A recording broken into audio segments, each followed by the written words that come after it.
일본은 천벌을 받은 거다. 아니, 왜 한국은 멀쩡한데 일본만 이런 일이 생기는 거야? 일본에서 엄청난 지진이 연이어 발생하면서 예언이 들어맞고 있다는 소문이 파다해졌습니다. 그러면서 상류층부터 한국으로 탈출하는 움직임이 보이고 있는데요. 도대체 무슨 일인지 바로 알아보겠습니다. 바닥이 옆으로 튕긴 건 내가 스튜디오 문을 열고 들어서던 바로 그 순간이었습니다. 발이 저절로 멈췄어요. 천장에 매달린 조명 하나가 카메라 앞으로 쓸려 내려오는 소리가 나는 것과 동시에 직원 2명이 책상 아래로 몸을 숨겼고 나는 반사적으로 문틀을 잡고 버텼는데 진동이 손바닥을 타고 어깨까지 올라왔습니다. 형광등이 깜빡이다 꺼졌다가 다시 들어왔고 스튜디오 안쪽에 쌓여있던 케이블 더미가 바닥으로 쏟아지는 소리가 들렸어요. 잠깐 정적이 왔습니다. 그 정적이 채 2초도 안 됐을 텐데 이상하게 길게 느껴졌어요. 그리고 중앙 모니터가 일제히 속보 화면으로 전환됐습니다. 구마모토, 규모 7.1, 최대 진도 7이라는 숫자가 붉은 배경 위에 선명하게 떴는데 나는 그 숫자를 읽으면서도 몸이 먼저 움직이기 시작했어요. 재난보도팀장으로 20년 가까이 일했고 이런 숫자를 수십 번 봐왔는데 이상하게 오늘은 그 숫자가 모니터 위에서 둥둥 떠 있는 것처럼 느껴졌습니다. 후배 아나운서가 원고도 없이 카메라 앞에 앉으려 하고 있었고 조연출이 생방 준비를 외치며 스튜디오를 가로질러 뛰어다니는 가운데 내 재킷 주머니에서 진동이 왔어요. 화면을 확인하는 순간 손이 잠깐 멈췄습니다. 미호였어요. 딸이 영상통화를 건 거였는데 배경에서 한국어 안내방송 소리가 낮게 깔려 있었고 미호 뒤편 창밖으로 부산항 쪽 건물들이 보였습니다. 화면 속 미호는 자신의 스마트폰 화면을 내 쪽으로 들이밀었어요. 후쿠오카발 부산행 출항 정보가 펼쳐져 있었는데 오늘 오후 편과 저녁 편 출항 시각이 나란히 표시되어 있었습니다. 아빠, 할머니 데리고 한국으로 와. 지금 출발해야 해. 목소리가 빨랐어요. 나는 통화 화면을 귀에 바짝 붙이며 뭐라고 하고 되물었는데 미호가 다시 말했습니다. 지금 출발해야 한다고요. 나는 스튜디오 안을 한번 훑었어요. 생방 10분 전이었고 팀원들이 나를 향해 시선을 보내고 있었으며 화면에는 구마모토 건물 균열 영상이 이미 올라오고 있었습니다. 미호야. 나는 말했어요. 여기 방송국 건물 멀쩡해. 일본 내진 설계가 어떤 수준인지 내가 더 잘 알잖아. 지진 날 때마다 일본 건물이 얼마나 버티는지 내가 20년을 취재했어. 전화 너머에서 짧은 침묵이 왔어요. 그리고 미호가 말했습니다. 아빠, 지금 화면 한번 봐줘. 무슨 화면이냐고 묻기도 전에 미호가 다시 스마트폰을 들어 올렸어요. 출항 정보가 아니었습니다. 2016년 구마모토 지진 기록이었는데 4월 14일 규모 6.5 발생 이후 28시간이 지난 4월 16일의 규모 7.3의 더 강한 지진이 발생했다는 항목이 붉게 강조되어 있었어요. 나는 그 숫자를 읽으면서 잠깐 아무 말도 하지 않았습니다. 그건 10년 전 일이고 라고 말하려 했는데 그 순간 다른 진동이 왔어요. 재킷 주머니가 아니라 바닥에서였습니다. 스튜디오 천장에 매달린 음향 패널 하나가 흔들렸고 카메라맨이 장비를 두 손으로 붙잡으며 몸을 낮췄어요. 여진이었는데 첫 번째보다 짧았고 나는 그게 지나가고 나서도 발이 바닥에서 선뜻 떨어지지 않는 걸 느꼈습니다. 여진 직후 스튜디오 안이 다시 소란스러워졌어요. 누군가 진도를 확인하라고 소리쳤고 다른 누군가는 위성 연결이 끊겼다고 외쳤으며 후배 아나운서는 원고 없이 카메라를 보며 입을 열었다 닫기를 반복하고 있었습니다. 나는 그 소란 속에서 전화를 다시 귀에 댔어요. 미호가 아직 연결되어 있었는데 아무 말하지 않고 기다리고 있었습니다. 그 침묵이 이상하게 무거웠어요. 그때 다른 전화가 동시에 들어왔습니다. 재킷 안쪽 주머니였어요. 어머니가 있는 아파트 관리인이었는데 겐지 씨, 14층 엘리베이터가 멈췄습니다. 라는 말이 첫 마디였습니다. 나는 그 말을 듣는 순간 손이 차가워지는 걸 느꼈어요. 어머니는 혼자였고 치매 초기 진단을 받은 뒤 처음으로 나 없이 집에 있는 날이었습니다. 계단으로는 올라가실 수 있겠느냐고 물었는데 관리인이 잠깐 망설이다가 말했어요. 지금 14층까지 혼자 올라가기는 어려우실 것 같아서요. 나는 전화를 끊고 스튜디오 안을 다시 봤습니다. 생방 카운트가 시작되고 있었어요. 조연출이 나를 향해 손짓했는데 나는 이미 재킷을 집어들고 있었습니다. 후배 기자를 불렀어요. 오늘 내가 진행해. 그 한마디만 하고 복도로 나서려는 순간 미호의 메시지 진동이 왔습니다. 짧은 진동이었는데 나는 계단을 뛰어내려가면서 화면을 열었어요. 10년 전에도 아빠는 기다렸어. 나는 그 문장을 읽고 화면을 주머니에 넣었습니다. 계단 손잡이를 잡으며 내려가는데 손바닥에 먼지 냄새가 배어들었고 지하 주차장 방향에서 낮은 경보음이 아직 끊기지 않은 채 울리고 있었어요. 아파트 계단은 14층이었습니다. 나는 엘리베이터 버튼을 한번 눌러봤는데 아무 반응이 없었어요. 버튼 위 표시등이 꺼져 있었고 틈새로 손을 밀어 넣어봤지만 문은 움직이지 않았습니다. 비상계단 쪽으로 몸을 돌리는 순간 관리인이 따라오며 말했어요. 주민들이 이미 내려오고 있으니 올라가기 어려우실 겁니다. 나는 그 말을 듣고도 계단 문을 밀었습니다. 관리인 말이 맞았어요. 비상계단 안은 이미 사람들로 가득했는데 짐을 든 가족들이 벽을 짚으며 내려오고 있었고 유모차를 접어든 여성이 중간 층계참에서 움직이지 못하고 있었으며 위층에서 누군가 빨리 내려가라고 소리치는 목소리가 메아리처럼 울렸습니다. 나는 그 흐름을 거슬러 올라가기 시작했어요. 어깨가 벽에 부딪혔고 누군가의 짐 가방이 옆구리를 쳤으며 계단 공기가 텁텁하고 먼지 냄새가 섞여 있었습니다. 6층쯤 올라갔을 때 여진이 왔어요. 건물 전체가 낮게 울리는 소리가 먼저 들렸고 그 다음 계단 벽면이 흔들리는 게 손바닥으로 느껴졌습니다. 내려오던 사람들이 한꺼번에 멈추며 계단 난간을 붙잡았고 누군가 짧게 비명을 질렀어요. 나는 그 자리에서 움직이지 않은 채 진동이 가라앉기를 기다렸습니다. 10초 정도였어요. 그게 지나가고 나서야 다시 올라가기 시작했는데 등줄기에 땀이 배어 있었고 무릎이 이상하게 가벼워진 것 같았습니다. 어머니 집 현관문은 잠겨 있지 않았어요. 문을 밀고 들어서자 깨진 그릇 조각이 현관 바닥에 흩어져 있었는데 나는 그것을 피해 거실로 들어갔습니다. 어머니는 소파 앞 바닥에 앉아 있었어요. 무릎 위에 액자를 올려놓고 있었는데 유키의 사진이었습니다. 죽은 아내의 영정 사진이 아니라 결혼하던 해에 찍은 사진이었는데 어머니는 그것을 두 손으로 감싸 안은 채 고개를 숙이고 있었어요. 어머니, 나는 말했습니다. 어머니가 천천히 고개를 들었는데 눈이 초점을 잡는데 시간이 걸렸어요. 겐지냐 하고 물었고 나는 네, 저예요. 하며 그 옆에 무릎을 꿇었습니다. 어머니를 일으켜 세우려 하자 어머니가 유키 사진을 가슴에 바짝 끌어안으며 이건 안 놓을 거야 라고 말했어요. 나는 더 말하지 않았습니다. 어머니를 등에 업으려고 앉자 생각보다 가벼웠는데 그 가벼움이 이상하게 마음에 걸렸어요. 예전보다 훨씬 가벼워져 있었습니다. 계단을 내려가기 시작했어요. 어머니를 업은 채로 손잡이를 잡았는데 무게 중심이 계속 흔들렸고 올라올 때보다 사람이 줄었지만 아직 내려오는 주민들이 있었습니다. 10층쯤 내려왔을 때 어머니가 귀 옆에서 말했어요. 목소리가 낮았는데 조용한 계단 안에서 이상하게 크게 들렸습니다. 유키한테도 내가 괜찮다고 했지. 나는 발이 멈추는 걸 느꼈어요. 계단을 내려가던 손이 난간을 더 세게 잡았습니다. 어머니의 말이 무슨 뜻인지 모르지 않았어요. 2016년 4월이었습니다. 첫 번째 강진 뒤 대피소에 있던 유키가 집으로 돌아가고 싶다고 했고 나는 더 큰 지진은 안 온다고 말했어요. 재난 전문 기자로서 판단이었고 확신이 있었습니다. 그 확신이 틀렸다는 걸 알게 된 건 28시간 뒤였어요. 두 번째 강진이 왔을 때 유키는 집에 있었고 나는 현장을 취재하고 있었습니다. 어머니의 말이 계단 벽에 부딪혀 돌아오는 것 같았어요. 유키한테도 내가 괜찮다고 했지. 나는 아무 말도 하지 않고 계단을 계속 내려갔습니다. 어머니도 더 말하지 않았어요. 그 침묵이 오히려 더 무거웠습니다. 1층 로비에 내려서자 주민 10여 명이 모여 있었어요. 어디로 가야 하느냐고 서로 묻는 소리가 겹쳤고 노인 한 명이 벽에 기대어 숨을 고르고 있었으며 어린아이가 어머니 품에서 울고 있었습니다. 나는 어머니를 내려드리고 주민들에게 말했어요. 재난보도팀 기자입니다. 지금은 건물 밖으로 나가야 합니다. 지역체육관이 지정 대피소입니다. 주민들이 나를 봤어요. 그 시선들이 뭔가를 기다리는 눈이었는데 나는 그게 익숙한 시선이었습니다. 현장에서 수십 번 봐온 눈이었어요. 주민들을 이끌어 건물 밖으로 나오자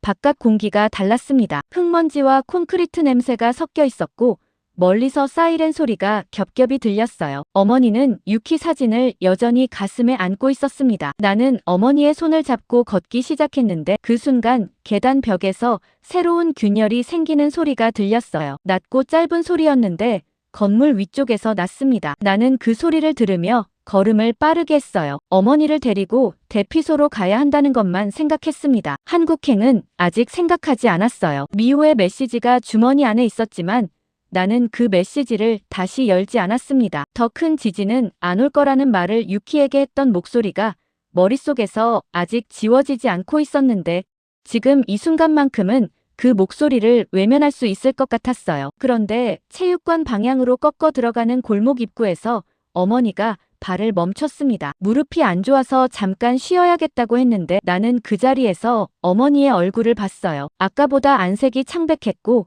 입술이 바짝 말라 있었습니다. 나는 그때 처음으로 어머니의 몸 상태가 머릿속에서 선명하게 잡혔어요. 지진보다 앞서 걱정해야 할 것이 생겼다는 걸 그 순간 알았는데 그 생각을 어디까지 밀고 가야 하는지는 아직 알 수 없었습니다. 체육관 문을 열고 들어서는 순간 냄새가 먼저 왔습니다. 땀과 먼지가 섞인 냄새였는데 공간 안에 사람이 너무 많이 들어차 있었어요. 절반쯤 펼쳐진 간이 침상 사이로 사람들이 바닥에 직접 앉아 있었고 한쪽 벽면에는 생수병이 쌓여 있었는데 직원 2명이 그 앞을 막고 서서 한 사람에게 한 병씩만 나눠주고 있었습니다. 나는 어머니를 부축하며 안으로 들어갔어요. 입구 쪽 접수대에 직원이 있었는데 명단을 적으라며 종이를 내밀었습니다. 펜을 받아 이름을 적는 동안 어머니가 내 팔을 잡아당겼어요. 여기 앉을 곳이 있느냐고 물었는데 목소리가 평소보다 낮았습니다. 나는 안쪽을 봤어요. 간이 침상은 이미 고령자들이 차지하고 있었고 바닥에 앉아있는 사람들 사이에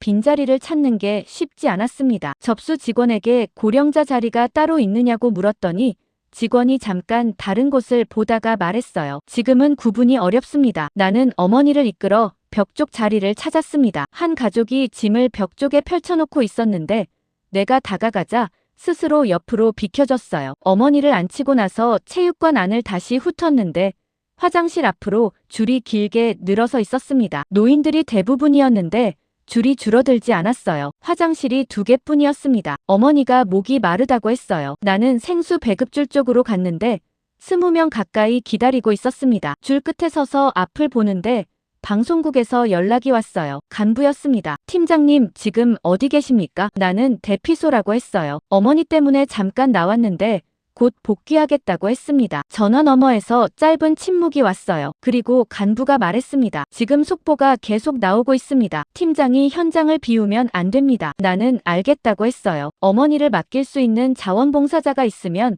바로 복귀하겠다고 했는데 말하면서도 체육관 안을 보고 있었습니다. 자원봉사자 조끼를 입은 사람이 3명 보였는데 전부 다른 사람들을 상대하고 있었어요. 생수를 받아 어머니에게 건네고 나서 나는 자원봉사자 한 명에게 다가갔습니다. 어머니를 잠깐 봐주실 수 있느냐고 했는데 자원봉사자가 난처한 표정을 지었어요. 지금 워낙 인원이 많아서요.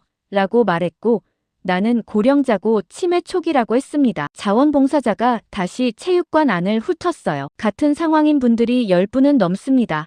라는 말이 돌아왔는데 나는 그 말에 반박하지 않았습니다. 틀린 말이 아니었으니까요. 방송국 복귀를 포기하려던 건 아니었어요. 일본 내진 시설이 버텨주고 있는 한 대피소가 최선의 선택이라는 판단은 바뀌지 않았습니다. 어머니를 여기 두고 나가도 된다는 확신이 아직 있었어요. 그런데 그때 여진이 왔습니다. 첫 번째나 두 번째보다 짧았는데 체육관 안에서 느끼는 게 달랐어요. 밀폐된 공간이었고 사람이 많았으며 진동이 오는 순간 수백 명이 동시에 움직이기 시작했습니다. 출입구 쪽으로 몰리는 흐름이 한꺼번에 생겼어요. 나는 그 흐름 속에서 어머니를 찾았는데 어머니가 일어서려다 중심을 잃고 옆으로 넘어지는 게 보였습니다. 사람들 사이를 비집고 들어갔어요. 어머니는 바닥에 손을 짚고 앉아 있었는데 이마 쪽에 작은 상처가 나 있었습니다. 옆에 있던 간이 침상 모서리에 부딪힌 것 같았어요. 나는 어머니를 일으키며 괜찮으시냐고 물었는데 어머니가 대답하지 않았습니다. 눈이 다시 초점을 잡으려 하고 있었어요. 나는 그 눈을 보면서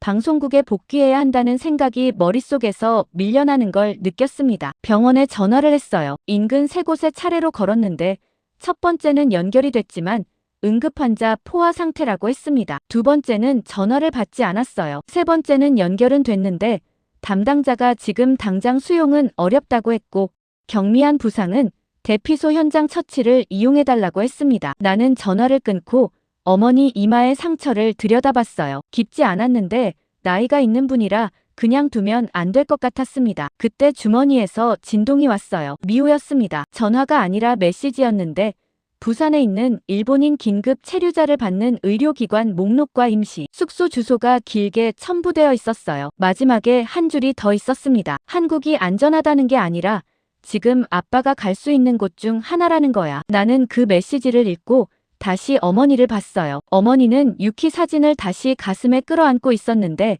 손이 떨리고 있었습니다. 나는 스마트폰을 꺼내 부산행 선박 시간을 검색했어요. 화면이 열렸고 오늘 저녁 출항편에 자녀 좌석이 있다는 표시가 보였습니다. 결제 버튼 위에 손가락이 올라갔어요. 그런데 손이 멈췄습니다. 일본 내진 시설이 버텨주고 있다는 말이 머릿속에서 다시 올라왔어요. 방송국 간부의 목소리도 겹쳤습니다. 나는 화면을 닫았어요. 결제하지 않았습니다. 그런데 화면을 닫고 나서도 손이 잠깐 허공에 떠 있었어요. 내가 화면을 닫은 건지 아니면 닫으려다 멈춘 건지 그 순간에는 정확히 알 수 없었습니다. 어머니가 조용히 말했어요. 아까부터 손이 떨리는구나. 나는 그 말을 듣고 손을 주머니에 넣었습니다. 체육관을 나선 건 간부에게서 두 번째 연락이 왔을 때였습니다. 일본 안에서 더 안전한 곳으로 이동하면 된다는 판단이 있었어요. 구마모토에서 북쪽으로 올라가면 진동이 덜한 지역이 있었고 어머니를 거기까지 데려다 놓고 나면 복귀할 수 있을 거라고 생각했습니다. 택시를 잡아 JR 하카타역으로 향했는데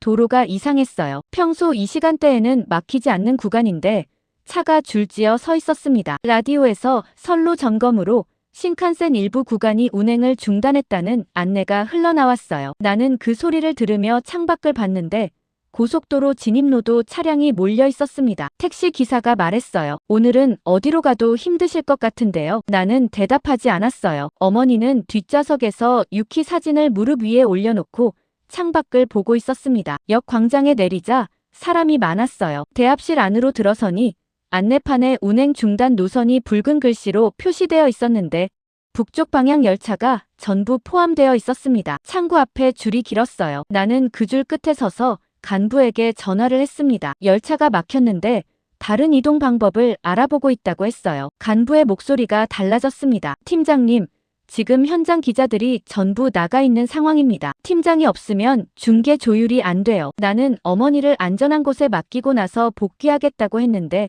간부가 말을 끊었어요. 어머니를 임시진료소에 맡기시면 안 됩니까? 거기도 의료진이 있습니다. 나는 잠깐 아무 말도 하지 않았습니다. 임시진료소라는 말이 머릿속에서 이상하게 걸렸는데 틀린 말은 아니었어요. 실제로 역 광장 한쪽에 천막이 쳐져 있었고 의료진이 나와 있었습니다. 나는 알겠다고 했어요. 전화를 끊고 어머니에게 말했습니다. 어머니, 잠깐 저기 앉아 계시면 제가 금방 올게요. 어머니가 천막 쪽을 봤어요. 그리고 나를 봤습니다. 아무 말도 하지 않았는데 그 눈이 뭔가를 알고 있는 것 같았어요. 나는 그 눈을 오래 보지 않았습니다. 어머니를 부축해 천막 안 의자에 앉히고 담당 간호사에게 상황을 설명했어요. 치매 초기이고 아까 여진 때 넘어져 이마에 상처가 생겼으며 탈수 가능성이 있다고 했습니다. 간호사가 어머니 손목을 잡고 맥박을 확인했어요. 표정이 바뀌는 게 보였는데 나는 그 표정을 읽지 않으려 했습니다. 취재 차량이 역 앞에 와 있었어요. 후배 기자가 차 안에서 나를 보고 손을 들었습니다. 나는 차 쪽으로 걸음을 옮겼어요. 두 걸음쯤 갔을 때 소매가 잡혔습니다. 힘이 약한 손이었는데 놓지 않았어요. 나는 몸을 돌렸습니다. 어머니가 의자에서 상체를 앞으로 기울인 채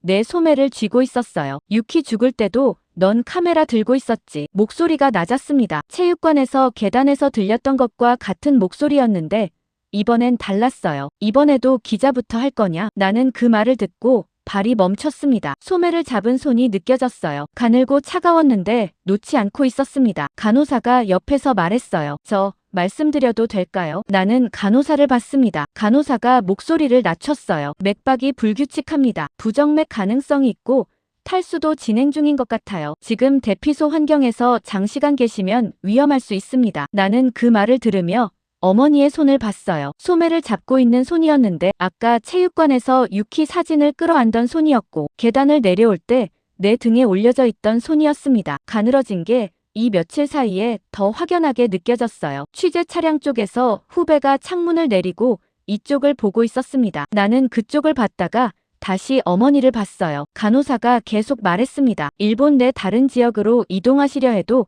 지금 교통 상황이 좋지 않고 장시간 이동 자체가 부담이 될 수 있어요. 나는 간호사의 말을 들으면서 주머니 안에 있는 스마트폰을 생각했습니다. 어젯밤 닫아버린 화면이 머릿속에 남아 있었어요. 부산행 선박 잔여 좌석 표시가 있던 그 화면이었습니다. 그때 진동이 왔어요. 재킷 안쪽 주머니였는데 미호였습니다. 전화가 아니라 메시지였어요. 부산행 배편 오늘 저녁 출항편에 아직 2자리 남아있어. 지금 안 끊으면 없어져. 나는 그 메시지를 읽고 화면을 덮었습니다. 취재 차량 쪽을 다시 봤어요. 후배가 여전히 기다리고 있었고 방송국 간부의 목소리가 귓속에서 아직 남아있었습니다. 그런데 어머니의 손이 소매에서 놓이지 않았어요. 나는 그 손을 내려다보다가 후배에게 걸어갔습니다. 차 창문 앞에 서서 말했어요. 오늘 나 없이 진행해. 후배가 눈을 크게 떴습니다. 팀장님, 간부님이 복귀하라고 하셨는데요. 나는 알고 있다고 했어요. 그리고 차에서 등을 돌렸습니다. 방송국 무전기를 재킷 주머니에서 꺼냈는데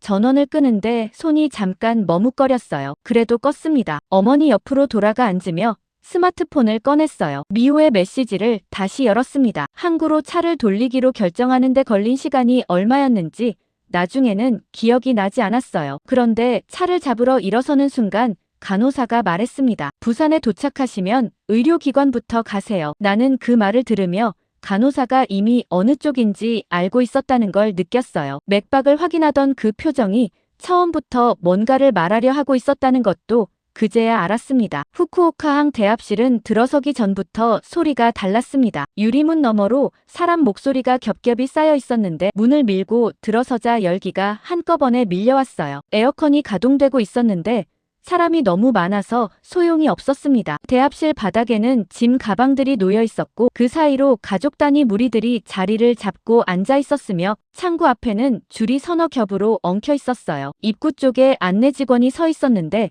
양손으로 사람들을 좌우로 나누며 무언가를 외치고 있었습니다. 목소리가 대합실 소음에 묻혀서 절반밖에 들리지 않았어요. 나는 어머니를 부축하며 안으로 들어갔습니다. 어머니가 내 팔을 잡았는데 손에 힘이 없었어요. 평소에는 팔꿈치를 잡는데 오늘은 손목 쪽을 쥐고 있었는데 그 차이가 이상하게 손끝으로 느껴졌습니다. 창구까지 가는데 시간이 걸렸어요. 사람들 사이를 비집고 나아가는 동안 어머니의 발이 한 번 걸렸는데 내가 팔을 잡아당겨 버텼습니다. 어머니가 잠깐 멈추며 숨을 고르는 게 느껴졌는데 나는 괜찮으시냐고 묻지 않았어요. 물으면 대답해야 하고 대답이 좋지 않으면 더 느려질 것 같았습니다. 창구 직원은 젊은 여성이었고 표정이 지쳐 있었어요. 목소리에 여유가 없었는데 그게 이 사람 탓이 아니라는 걸 알 수 있었습니다. 나는 미리 예약했다고 했어요. 이름을 말하자 직원이 화면을 봤는데 잠깐 사이가 생겼습니다. 손가락이 화면 위에서 멈췄어요. 죄송합니다만 하는 말이 나왔습니다. 결제 오류로 예약이 자동 취소됐다고 했어요. 나는 그 말을 처음에 잘못 들은 줄 알았습니다. 다시 확인해달라고 했는데 직원이 화면을 2번 더 보더니 같은 말을 했어요. 오류 시각이 1시간 전이었습니다. 나는 그 사이에 한 번도 확인하지 않았다는 걸 그때 알았어요. 택시 안에서도 천막 진료소에서도 스마트폰을 꺼냈지만 예약 확인 화면은 열지 않았습니다. 잔여 좌석이 남아있느냐고 물었어요. 직원이 화면을 확인했는데 표정이 달라지지 않았습니다. 오늘 저녁 출항편 잔여 좌석 2자리라고 했어요. 그 말을 듣는 순간 등이 서늘해졌습니다. 2자리라는 게 지금 이 대합실 안에 있는 수백 명 중에서 2자리라는 뜻이었어요. 나는 그 2자리를 달라고 했습니다. 직원이 결제 방법을 물었는데 나는 카드를 꺼내려다 멈췄어요. 어머니를 의자에 앉혀야 했습니다. 주변을 봤는데 빈 의자가 없었어요. 대합실 안쪽 벽면을 따라 의자가 있었는데 전부 차 있었고 의자 앞 바닥에도 짐을 놓고 앉은 사람들이 있었습니다. 어머니가 내 팔을 더 세게 잡았는데 그 힘이 아까보다 약했어요. 나는 카드를 내밀며 직원에게 말했습니다. 결제 먼저 하겠습니다. 직원이 카드를 받아 단말기에 넣는 동안 나는 주변을 다시 봤어요. 그때 한국어가 들렸습니다. 창구 옆쪽에 단체 여행객으로 보이는 무리가 있었는데 10명 남짓이 짐을 발 앞에 놓고 서 있었어요. 그중 한 명이 이쪽을 보고 있었는데 50대 초반으로 보이는 남성이었습니다. 그가 일어서며 이쪽으로 걸어왔어요. 일본어로 말했는데 억양이 자연스럽지 않았지만 알아들을 수 있었습니다. 어르신 여기 앉으세요. 자기 자리를 가리키고 있었고 앉아있던 일행들이 자연스럽게 옆으로 이동하며 공간을 만들었어요. 나는 괜찮다고 했습니다. 사양하려 했는데 어머니가 이미 그쪽으로 걸음을 옮기고 있었어요. 나는 어머니 팔을 잡으며 잠깐 멈췄습니다. 자존심이 걸리는 게 아니었어요. 도움을 받아야 하는 상황이라는 걸 인정하는 게 걸렸습니다. 20년 동안 재난 현장에서 남들을 도왔던 사람이 지금 낯선 사람의 자리를 양보받고 있다는 게 이상하게 몸에 닿았어요. 그런데 어머니가 의자에 앉는 순간 손이 차가웠습니다. 내 손보다 훨씬 차가웠어요. 손목을 잡아봤는데 맥박이 느껴지긴 했는데 리듬이 일정하지 않았습니다. 아까 간호사가 부정맥 가능성이라고 했던 말이 떠올랐어요. 나는 한국인 남성에게 고맙다고 했습니다. 그가 고개를 끄덕이고 일행 쪽으로 돌아갔어요. 말을 더 하지 않았고 설명을 요구하지도 않았습니다. 결제가 완료됐다는 소리가 단말기에서 났어요. 직원이 승선권 2장을 내밀었습니다. 나는 그것을 받아드는 순간 방송국 간부 얼굴이 머릿속에 스쳤어요. 전화를 해야 한다는 걸 알고 있었습니다. 하지 않으면 나중에 더 복잡해질 거라는 것도 알았어요. 피하려 해도 결국 해야 하는 전화였는데 피할수록 상대의 목소리가 더 날카로워질 거라는 것도 알고 있었습니다. 나는 승선권을 주머니에 넣고 전화를 꺼냈어요. 간부 번호를 눌렀습니다. 연결되자마자 간부가 먼저 말했어요. 지금 어디 있는 겁니까? 무전도 안 받고 목소리에 억눌린 것이 있었는데 전화기 너머에서도 느껴졌습니다. 나는 후쿠오카항이라고 했어요. 간부가 잠깐 말을 멈췄다가 물었습니다. 거기서 뭘 하고 있습니까? 나는 말했어요. 한국으로 갑니다. 전화 너머에서 소리가 달라졌습니다. 기자가 현장을 버리고 도망친다는 말이 들릴 수 있다고 했어요. 목소리에 힘이 실렸고 뒤에서 다른 사람 소리도 들렸는데 간부가 방송국 안에 있다는 게 느껴졌습니다. 스튜디오 소음이 배경에서 깔렸어요. 나는 그 소리를 들으면서 어머니를 봤습니다. 어머니는 의자에 앉아 유키 사진을 무릎 위에 올려놓고 있었는데 고개가 약간 앞으로 기울어져 있었어요. 잠이 든 것 같았습니다. 숨을 고르는 게 보였는데 가슴이 오르내리는 폭이 작았어요. 나는 전화기를 귀에 댄 채 말했습니다. 이번에는 가족을 버리지 않겠습니다. 간부가 뭔가 더 말하려 했는데 나는 전화를 끊었어요. 화면이 꺼지는 걸 보면서 이 결정을 되돌릴 생각이 있는지 스스로에게 물었는데 대답이 나오지 않았습니다. 대답이 나오지 않는다는 게 이미 대답인 것 같았어요. 출항 여부 확인 안내방송이 대합실 스피커에서 흘러나왔습니다. 여진으로 인한 안전 점검 때문에 출항이 잠시 보류된다는 내용이었어요. 대합실 안에서 한숨 소리가 여기저기서 나왔습니다. 몇몇이 자리에서 일어나 창구로 향했어요. 취소하겠다는 사람들이었는데 줄이 다시 생겼습니다. 나는 그 줄을 보면서 승선권을 주머니에서 꺼냈어요. 2장이었습니다. 한 장은 내 이름이었고 한 장은 어머니 이름이었어요. 한국인 남성이 자리를 비워준 의자에 어머니가 앉아 있었고 대합실 열기 속에서 땀이 목덜미를 타고 내려왔으며 출항 보류라는 말이 스피커에서 한 번 더 반복됐습니다. 나는 취소줄 쪽을 봤다가 어머니를 봤어요. 어머니 손이 무릎 위 유키 사진 위에 얹혀 있었는데 아직 차가울 것 같았습니다. 승선권을 접지 않은 채 손에 쥐고 있었어요. 취소줄이 길어지고 있었는데 나는 그쪽으로 걷지 않았습니다. 출항 보류 안내가 반복되는 동안 대합실 안 사람들이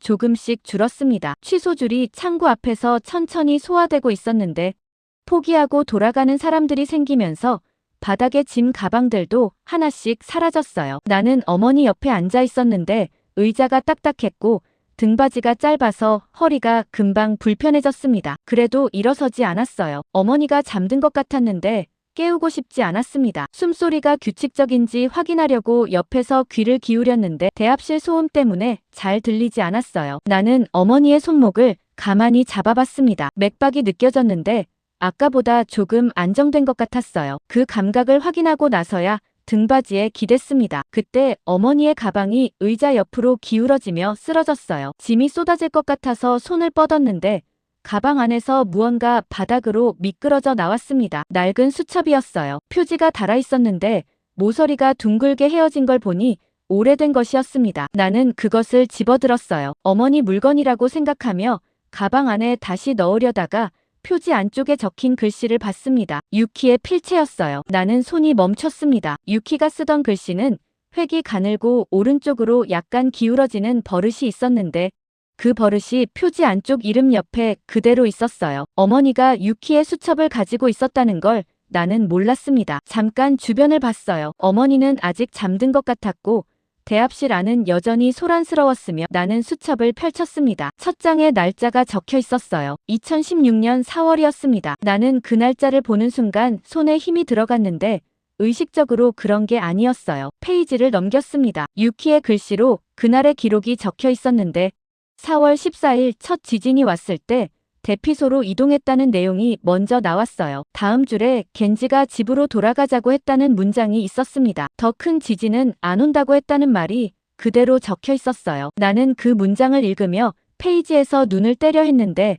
떼지지 않았습니다. 유키의 글씨로 내 말이 적혀 있었어요. 더 큰 지진은 안 온다고 했다. 그 옆에 날짜가 있었는데 4월 14일 밤이었습니다. 페이지를 더 넘겼어요. 4월 16일 기록이 나왔는데 글씨가 달라져 있었습니다. 첫 번째 날짜보다 획이 불규칙했고 눌린 자국이 달랐어요. 두 번째 강진이 왔을 때 혼자 집에 있었다는 내용이 짧게 적혀 있었는데 그 다음 줄이 비어 있었습니다. 빈 줄 아래에 대피소 기록이 다시 시작됐는데 날짜가 며칠 건너뛰어 있었어요. 나는 그 빈줄이 무엇을 의미하는지 알고 있었습니다. 병원에 입원했던 기간이었어요. 유키가 크게 다쳤던 그 며칠이었는데 유키는 그 시간을 수첩에 적지 않았습니다. 대피소 기록이 다시 시작된 페이지를 읽었어요. 한국 구호물품을 받았다는 내용이 나왔는데 라면과 담요라고 적혀 있었습니다. 옆에 짧은 메모가 있었는데 한국어로 된 안내문을 받았는데 읽을 수 없었지만 건네는 손이 따뜻했다는 문장이었어요. 나는 그 문장을 2번 읽었습니다. 수첩을 마지막 장까지 넘겼어요. 기록이 끝나는 부분 바로 앞 페이지에 한 줄이 적혀 있었는데 다른 날짜 기록들과 달리 날짜가 없었습니다. 재난 때 먼저 손을 내미는 사람은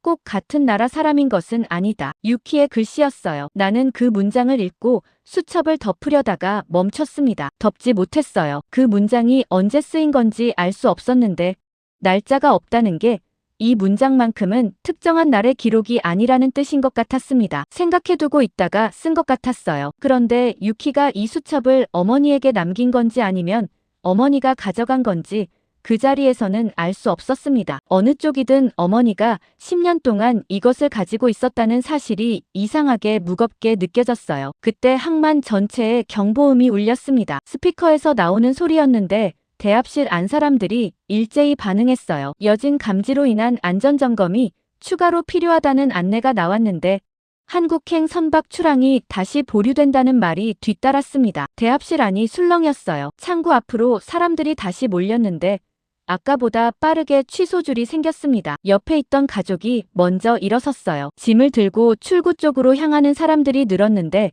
그 흐름이 빠르게 퍼졌습니다. 어머니가 눈을 떴어요. 경보음 때문인지 주변 소리 때문인지 몸을 조금 일으키며 주변을 봤는데 눈이 초점을 잡는데 시간이 걸렸습니다. 나는 수첩을 어머니 가방 안에 넣으려 했는데 어머니가 그걸 봤어요. 유키 거야 하고 말했습니다. 나는 네 라고 했어요. 어머니가 수첩 쪽으로 손을 뻗으며 가져가라고 했습니다. 그게 무슨 뜻인지 물으려 했는데 어머니가 먼저 말했어요. 유키가 너한테 주라고 했어. 나는 그 말을 듣고 아무것도 묻지 않았습니다. 돌아가는 사람들이 늘어나는 게 주변에서 느껴졌어요. 출구 쪽으로 사람들이 빠져나가고 있었고 대합실이 아까보다 넓어지는 게 보였습니다. 나는 그 흐름을 보면서 수첩을 손에 쥔 채 자리에서 일어섰어요. 어머니도 일어서려 했는데 나는 잠깐 기다리시라고 했습니다. 창구 앞으로 걸어갔어요. 취소줄이 아니었습니다. 직원에게 말했어요. 좌석 2자리 끝까지 유지해 주십시오. 직원이 나를 봤는데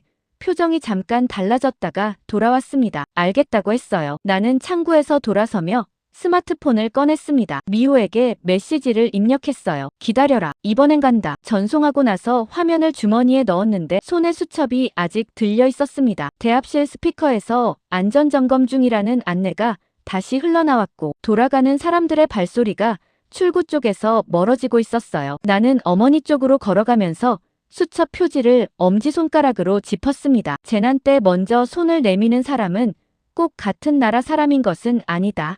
라는 문장이 표지 안쪽에 있었는데 덮여 있어서 보이지 않았어요. 그런데 그 문장이 지금 이 순간 대합실 안에서 이상하게 선명하게 남아 있었습니다. 안전점검이 끝났다는 안내가 나온 건 대합실이 한산해지고 나서였습니다. 스피커 소리가 처음보다 넓게 퍼지는 게 느껴졌는데 남아있는 사람이 줄었기 때문이었어요. 출항 재개라는 말이 나오자 창구 앞으로 남은 승객들이 움직이기 시작했습니다. 나는 어머니를 부축해 일어섰어요. 어머니가 유키 사진을 가방 안에 넣는 걸 보면서 짐을 챙겼는데 수첩은 내 재킷 안주머니에 있었습니다. 승선 대기줄이 짧았어요. 포기하고 돌아간 사람들이 많아서였는데 나는 그 줄 끝에 서면서 이 배에 타는 사람이 얼마나 되는지 가늠해봤습니다. 대합실에 남아있던 사람의 절반 정도인 것 같았어요. 승선이 시작됐습니다. 선실로 들어서자 냉방이 강하게 가동되고 있었는데 바깥 열기와 온도 차이가 커서 어머니가 팔을 문지르는 게 보였어요. 나는 재킷을 벗어 어머니 어깨에 걸쳐드렸습니다. 어머니가 뭐라고 하려 했는데 나는 괜찮다고 먼저 말했어요. 자리를 찾아 앉았는데 창가였습니다. 어머니를 창가 쪽에 앉히고 나는 통로 쪽에 앉았어요. 선실이 천천히 채워졌는데 가득 차지는 않았습니다. 빈자리가 군데군데 보였어요. 출항 준비 안내 방송이 나왔습니다. 일본어와 한국어가 번갈아 나왔는데 일본어 안내가 끝나고 한국어 안내가 시작되는 순간 어머니가 창밖을 봤어요. 후쿠오카항 부두가 보였는데 안내 직원들이 줄지어 서서 손을 흔들고 있었습니다. 어머니가 그걸 보면서 손을 올리려 했는데 유리창에 막혔어요. 배가 천천히 움직이기 시작했습니다. 나는 그 진동을 발바닥으로 느끼면서 창밖을 봤어요. 부두가 멀어지고 있었는데 후쿠오카 시내 건물들이 그 뒤에 있었습니다. 방송국이 있는 방향이 어딘지 알고 있었는데 일부러 찾지 않았어요. 배가 항구를 완전히 벗어난 건 출항하고 한참 지나서였습니다. 일본 해안선이 수평선 쪽으로 밀려가고 있었는데 그 선이 흐릿해지기 시작하는 순간 선실 안에서 진동이 동시에 여러 곳에서 났어요. 처음에는 옆자리 승객의 것인 줄 알았는데 앞줄에서도 났고 통로 건너편에서도 났으며 내 주머니에서도 났습니다. 나는 화면을 꺼냈어요. 긴급 지진 속보였습니다. 구마모토 일대 추가 강진 발생이라는 문구가 붉게 표시되어 있었는데 규모 수치가 그 아래에 있었어요. 나는 그 수치를 보면서 손이 멈추는 걸 느꼈습니다. 선실 안이 달라지기 시작했어요. 여기저기서 화면을 들여다보는 사람들이 생겼고 누군가 낮게 탄식하는 소리가 났으며 통로 건너편 여성이 전화를 꺼내 번호를 누르는 게 보였습니다. 전화가 연결됐는데 말을 잇지 못하고 있었어요. 앞자리 남성이 자리에서 일어섰습니다. 통로 쪽으로 나와 걸어가더니 선원이 있는 방향으로 향했어요. 곧 같은 행동을 하는 사람들이 생겼습니다. 배를 돌려달라는 소리가 들렸어요. 처음에는 한 명이었는데 두 명이 됐고 그 뒤로 더 늘었습니다. 선원이 나와서 진정해달라고 했는데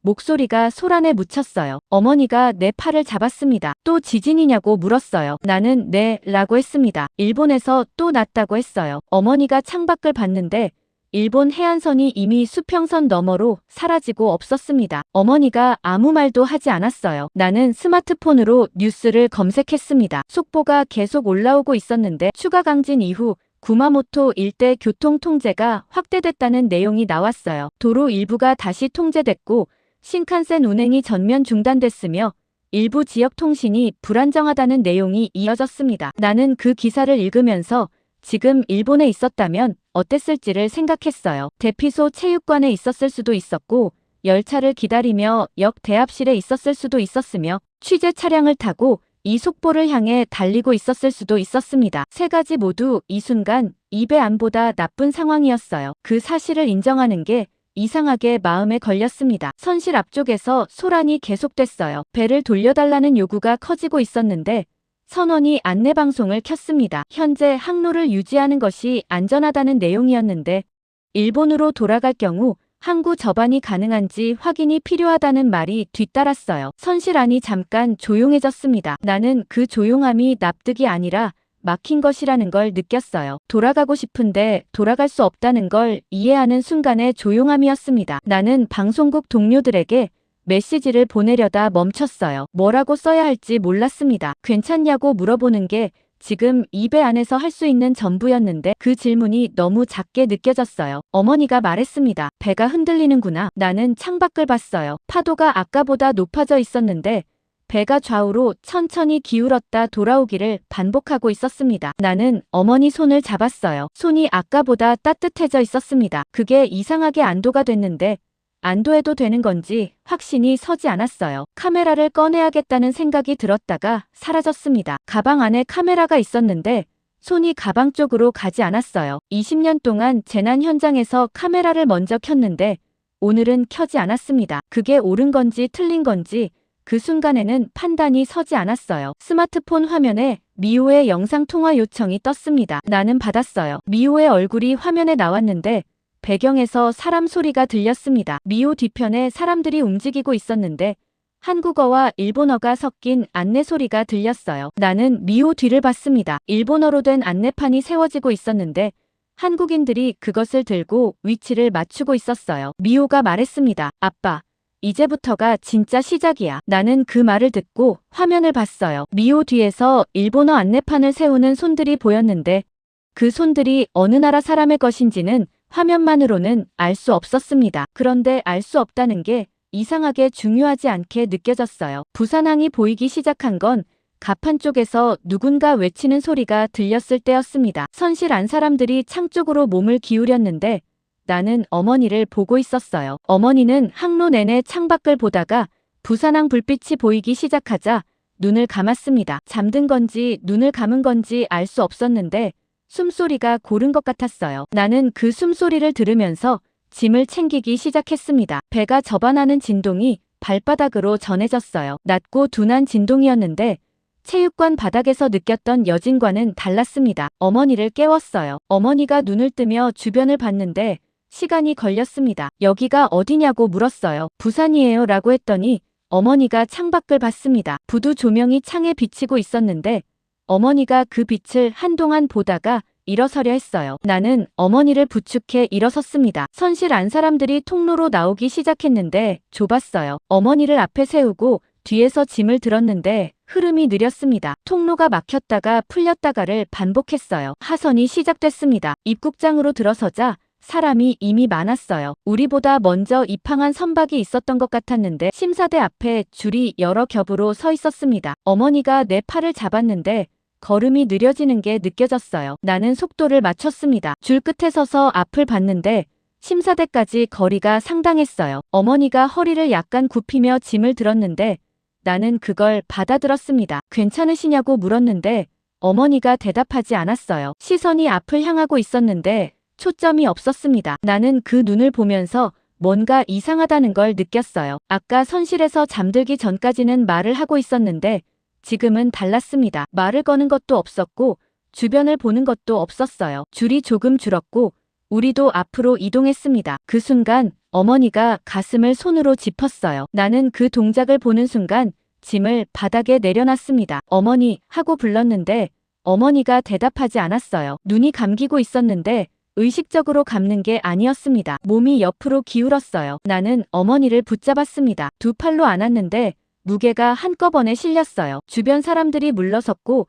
누군가 한국어로 소리쳤는데 무슨 말인지 알아듣지 못했습니다. 입국장 직원이 뛰어왔어요. 젊은 남성이었는데 내 옆에 무릎을 꿇으며 어머니 상태를 봤습니다. 한국어로 무전을 했는데 짧고 빠른 말이었어요. 나는 일본어로 말했습니다. 어머니가 심장이 안 좋습니다. 부정맥 가능성이 있다고 들었어요. 직원이 고개를 끄덕이며 무전을 계속했어요. 잠시 뒤 다른 직원이 뛰어왔고 들것이 왔습니다. 나는 어머니를 들것에 올리는 걸 도우려 했는데 직원들이 먼저 움직였어요. 능숙하게 어머니를 눕혔고 버클을 채웠으며 들것이 이동하기 시작했습니다. 나는 그 뒤를 따랐어요. 심사대 앞을 지나가는데 직원이 먼저 말했습니다. 서류는 나중에 하셔도 됩니다. 나는 그 말을 듣고 걸음을 멈추지 않았어요. 응급차가 입국장 밖에 대기하고 있었는데 어머니가 실리는 동안 나는 짐을 들고 옆에 섰습니다. 그때 항만 쪽에서 연락이 들어왔어요. 일본에서 추가 강진이 발생했고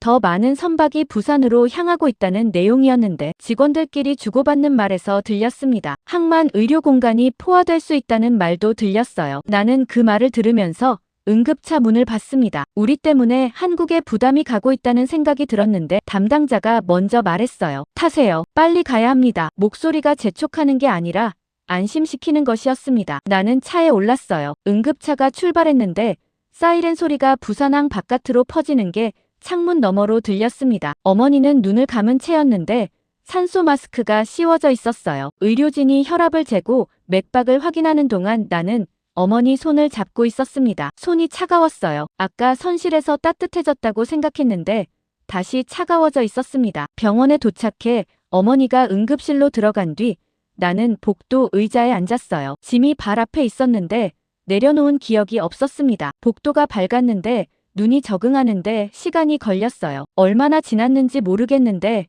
의사가 나왔습니다. 한국어로 말했는데 옆에 통역이 붙었어요. 탈수가 심했고 부정맥이 진행 중이었으며 몇 시간만 더 지났으면 위험했을 거라고 했습니다. 나는 그 말을 통역을 통해 들으면서 몇 시간이라는 숫자를 되풀이했어요. 체육관에서 결제 버튼 위에 손을 올렸다가 화면을 닫았던 순간이 머릿속에서 떠올랐습니다. 그때 닫지 않았다면 몇 시간이 달라졌을 텐데 라는 생각이 들었는데 그 생각을 끝까지 밀고 가지 않았어요. 의사가 돌아서려는데 나는 물었습니다. 지금은 안정적입니까? 의사가 고개를 끄덕였어요. 지금은 안정됐다고 했습니다. 나는 그 말을 듣고 처음으로 등받이에 기댔어요. 복도 형광등이 희게 빛나고 있었는데 그 빛이 이상하게 선명하게 느껴졌습니다. 재킷 안주머니에서 유키 수첩의 두께가 느껴졌어요. 나는 그걸 꺼내지 않았습니다. 꺼내지 않아도 마지막 페이지의 문장이 머릿속에 있었어요. 재난 때 먼저 손을 내미는 사람은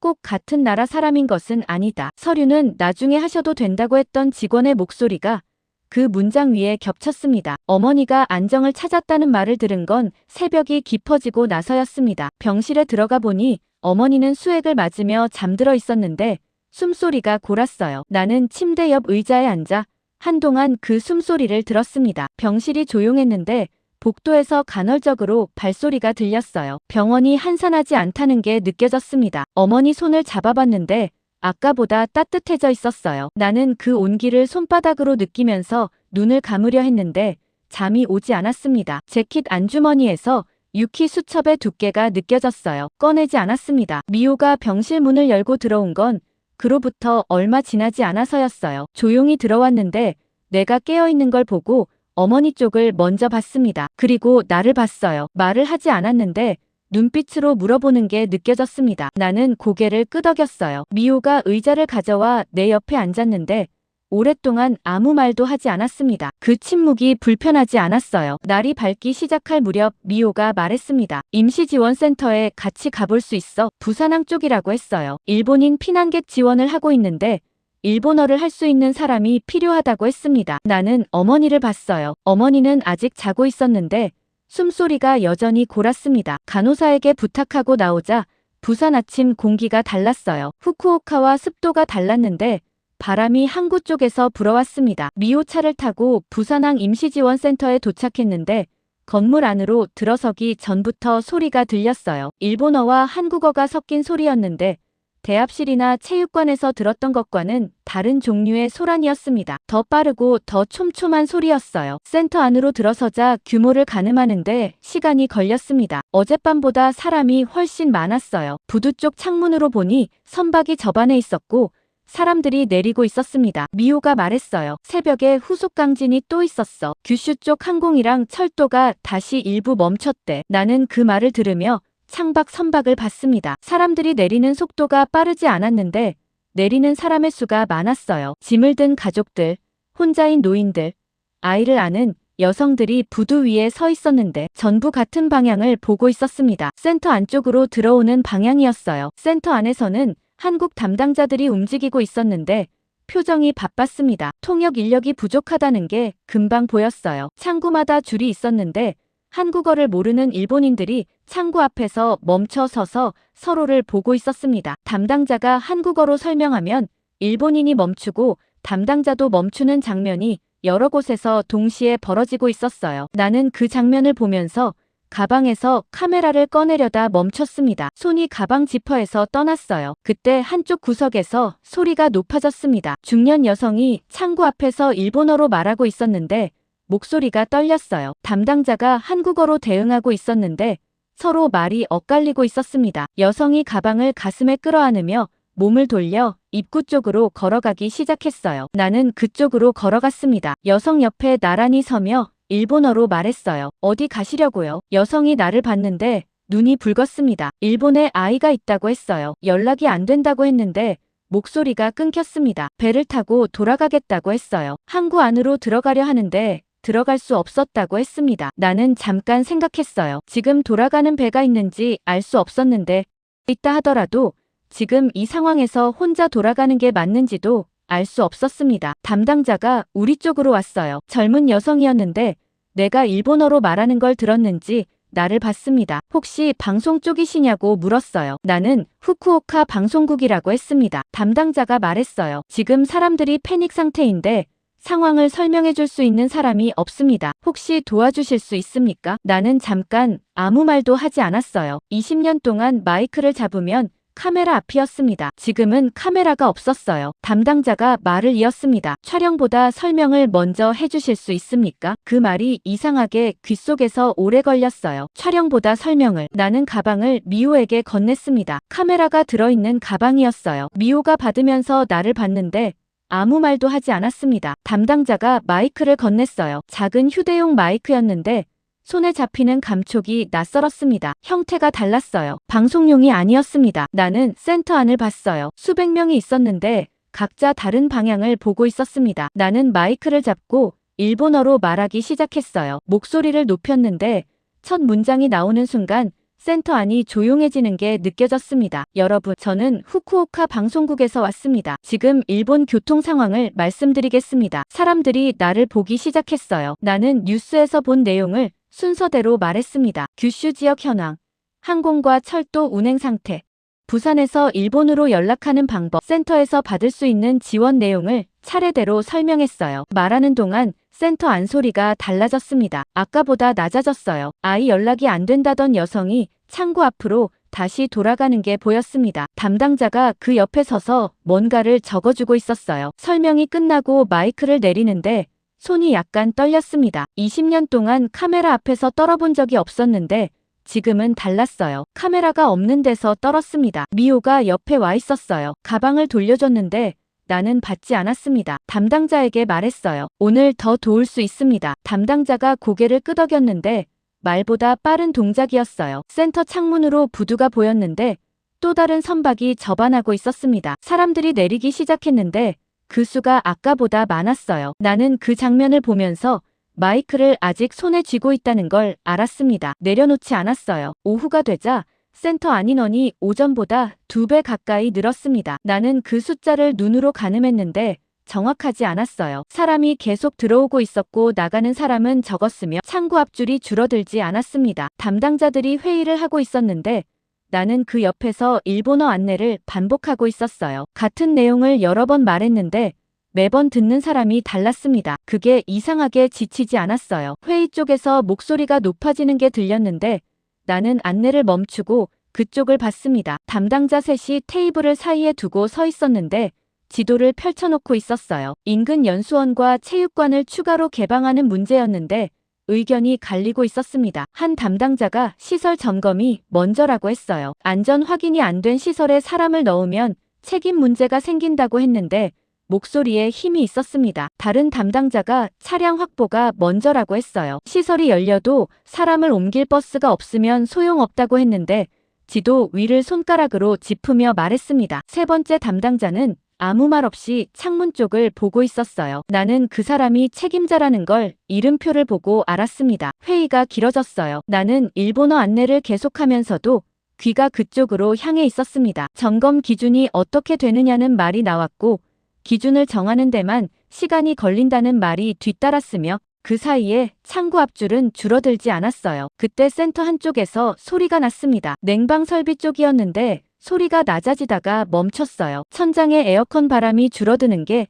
피부로 느껴졌습니다. 기계 돌아가는 소리가 없어졌어요. 센터 안 온도가 올라가는 건 금방이었습니다. 밀폐된 공간에 사람이 많았는데 냉방이 멈추자 열기가 바닥에서 올라오는 것 같았어요. 고령 일본인들이 부채질을 시작했는데 부채가 없는 사람들은 손을 흔들었습니다. 한쪽에 앉아있던 노인이 벽에 기대며 어지럽다고 했어요. 일본어였는데 옆에 있던 한국인 자원봉사자가 알아듣지 못하고 서 있었습니다. 나는 그쪽으로 갔어요. 노인의 얼굴이 붉었는데 이마에 땀이 맺혀 있었습니다. 노인을 부축해 앉히면서 책임자 쪽을 봤어요. 책임자가 그 장면을 보고 있었습니다. 그는 회의 중이던 담당자들을 보며 말했어요. 버스 먼저 부릅니다. 담당자 한 명이 점검이 아직이라고 했는데 책임자가 말을 끊었습니다. 사람 먼저 옮기고 점검은 동시에 합니다. 목소리가 낮았는데 그게 결론이었어요. 담당자들이 움직이기 시작했습니다. 한 명은 전화를 들었고 한 명은 지도 위에 경로를 표시했으며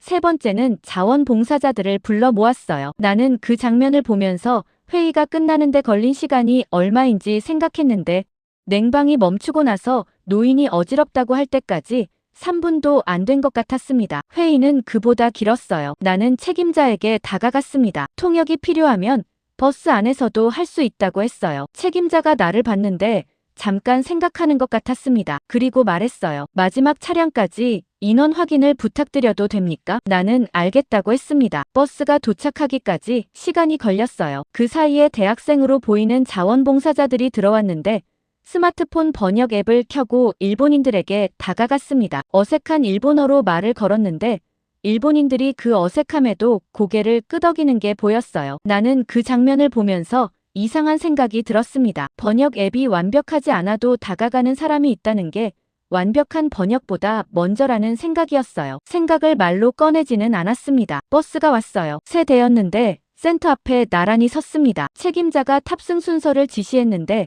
고령자와 어린아이 동반 가족부터였어요. 나는 입구 쪽에 서서 일본어로 안내했습니다. 고령자분들 먼저 타시겠습니다. 천천히 오시면 됩니다. 사람들이 움직이기 시작했어요. 짐을 들고 나오는 속도가 제각각이었는데 자원봉사자들이 옆에서 짐을 받아들었습니다. 나는 탑승을 도우면서 인원을 세고 있었어요. 첫 번째 버스가 찾아 출발했고 두 번째 버스가 채워지기 시작했습니다. 그때 내 옆으로 책임자가 왔어요. 문제가 생기면 누가 책임집니까? 하고 물으려다가 멈췄는데 책임자가 먼저 말했습니다. 아까 질문하려 하셨죠? 나는 그렇다고 했어요. 점검 전에 이동시키는 거라 문제가 생기면 어떻게 하나 싶었다고 했습니다. 책임자가 두 번째 버스 쪽을 보며 말했어요. 완벽한 계획 기다리다가 사람 놓치면 그건 누가 책임집니까? 나는 그 말을 듣고 아무 말도 하지 않았습니다. 반박할 생각이 있어서가 아니었어요. 반박이 떠오르지 않았습니다. 두 번째 버스가 출발했어요. 세 번째 버스의 마지막 인원이 타기 시작했는데 나는 입구에 서서 들어오는 사람들을 확인했습니다. 노인 한 명이 짐이 무거운지 계단 앞에서 멈췄어요. 나는 짐을 받아들고 노인이 올라서는 걸 도왔습니다. 노인이 일본어로 고맙다고 했는데 나는 그 말에 대답하면서 이 사람이 어디서 왔는지 몰랐어요. 같은 후쿠오카일 수도 있었고 다른 곳일 수도 있었는데 그게 지금 이 순간 중요하지 않았습니다. 마지막 인원이 탑승했어요. 나는 차에 오르면서 안을 봤습니다. 자리가 가득 찼는데 소리가 없었어요. 출발하기 전 잠깐의 조용함이었는데 그 조용함 속에서 냉방이 돌아가는 소리가 들렸습니다. 버스 냉방이었는데 아까 센터에서 멈췄던 소리와 달랐어요. 차가운 바람이 앞에서부터 천천히 밀려왔습니다. 뒷자리에서 누군가 짧게 숨을 내쉬는 소리가 들렸어요. 나는 그 소리가 안도인지 피로인지 알 수 없었는데 어느 쪽이든 이 버스 안에 있는 사람들이 지금 이 순간 움직이고 있다는 사실은 달라지지 않았습니다. 버스가 출발했어요. 창밖으로 부산항이 멀어지기 시작했는데 부두에 또 다른 선박이 들어오고 있었습니다. 나는 그 선박을 보면서 내일도 이 자리에 있어야 한다는 걸 느꼈는데 그 생각이 부담이 아니라는 게 이상하게 느껴졌어요. 새 대피시설에 사람들을 정리하고 나서 돌아온 건 저녁이 기울어지고 있을 때였습니다. 센터 안이 오전보다 조용했는데 완전히 조용한 건 아니었어요. 창구 앞에 아직 줄이 있었고 자원봉사자들이 움직이고 있었으며 나는 돌아오자마자 통역 요청이 2건 기다리고 있다는 말을 들었습니다. 처리하고 나서 물을 마시려고 한쪽에 섰는데 그때 스마트폰이 울렸어요. 화면을 보니 재난 문자였습니다. 한국어였는데 미호가 옆에서 읽어줬어요. 부산 해안지역 고층 건물 이용객주의 당부 미세 진동 감지 상황 예의주시 중이라는 내용이었습니다. 나는 그 문자를 다시 읽었어요. 미세 진동이라는 말이 걸렸습니다. 후쿠오카에서 구마모토 속보를 처음 봤을 때도 숫자보다 단어가 먼저 눈에 들어왔는데 지금도 같았어요. 미세라는 단어가 안심을 주는 건지 경고를 주는 건지 한 번의 판단이 서지 않았습니다. 센터 안 일본인들 사이에서도 변화가 생겼어요. 재난 문자를 받은 사람들이 서로 화면을 보여주며 말을 주고받기 시작했는데 한국어를 모르는 사람들이 표정을 읽으며 불안해하는 게 보였습니다. 한 남성이 나에게 다가왔어요. 부산도 위험한 거냐고 물었는데 목소리가 낮았지만 주변에 들렸습니다. 나는 뭐라고 대답해야 할지 잠깐 생각했어요. 안전하다고 말하면 쉬웠을 겁니다. 그런데 그 말이 나오지 않았어요. 한국이 완전히 안전하다는 확신이 내게 없었기 때문이었는데 그 확신이 없다는 사실이 이 순간 이상하게 정직하게 느껴졌습니다. 내가 대답하기 전에 책임자가 옆에 왔어요. 일본어를 할 수 없었는데 나를 보며 통역을 부탁한다는 눈짓을 했습니다. 나는 고개를 끄덕였어요. 책임자가 말했습니다. 한반도도 지진에서 완전히 자유롭지 않습니다. 오늘 감지된 진동은 미세한 수준이지만 상황을 계속 관찰해야 합니다. 나는 그 말을 일본어로 옮겼어요. 남성이 나를 봤는데 예상한 대답이 아닌 것 같았습니다. 그게 무슨 말이냐고 했어요. 일본에서 도망쳐왔더니 여기도 위험하다는 거냐고 했는데 목소리가 높아졌습니다. 주변이 조용해졌어요. 나는 그 시선들을 느끼면서 책임자의 말을 다시 떠올렸습니다. 통역을 해야 했는데 그 말을 어떻게 전달해야 하는지 순간 막혔어요. 책임자가 다시 말했습니다. 안전하다고 믿게 하는 것보다 위험을 알고 움직이게 하는 게 낫습니다. 나는 그 말을 듣고 잠깐 아무것도 하지 않았어요. 그 문장이 귓속에서 한 번 더 맴돌았습니다. 안전하다고 믿게 하는 것보다 위험을 알고 움직이게 하는 게 낫다. 나는 그 말을 일본어로 옮기면서 이게 어디서 들어본 말인지 생각했어요. 재난보도팀장으로 20년을 일하면서 팀원들에게 했던 말이었습니다. 최악을 숨기지 않는다. 시청자가 판단할 수 있게 사실을 전달한다. 말이 달랐는데 같은 말이었어요. 나는 그걸 한국인 담당자의 입에서 듣고 있었습니다. 남성이 아직 내 앞에 서 있었어요. 표정이 풀리지 않았는데 나는 그 표정을 보며 말했습니다. 지금 이곳이 완전히 안전하다고는 말할 수 없습니다. 그런데 지금 우리가 있는 이곳이 상황을 숨기지 않고 알려주고 있다는 건 말할 수 있습니다. 남성이 나를 봤어요. 그게 무슨 차이냐고 물었는데 이번엔 목소리가 아까보다 낮았습니다. 나는 말했어요. 숨기는 곳에 있으면 대피할 타이밍을 놓칩니다. 알려주는 곳에 있으면 움직일 수 있습니다. 남성이 대답하지 않았어요. 주변 일본인들이 나를 보고 있었는데 나는 그 시선들을 느끼며 더 말했습니다. 지금 한국 측에서 상황을 실시간으로 파악하고 있습니다. 안내에 따라 움직이시면 됩니다. 목소리가 일부러 낮게 나왔는지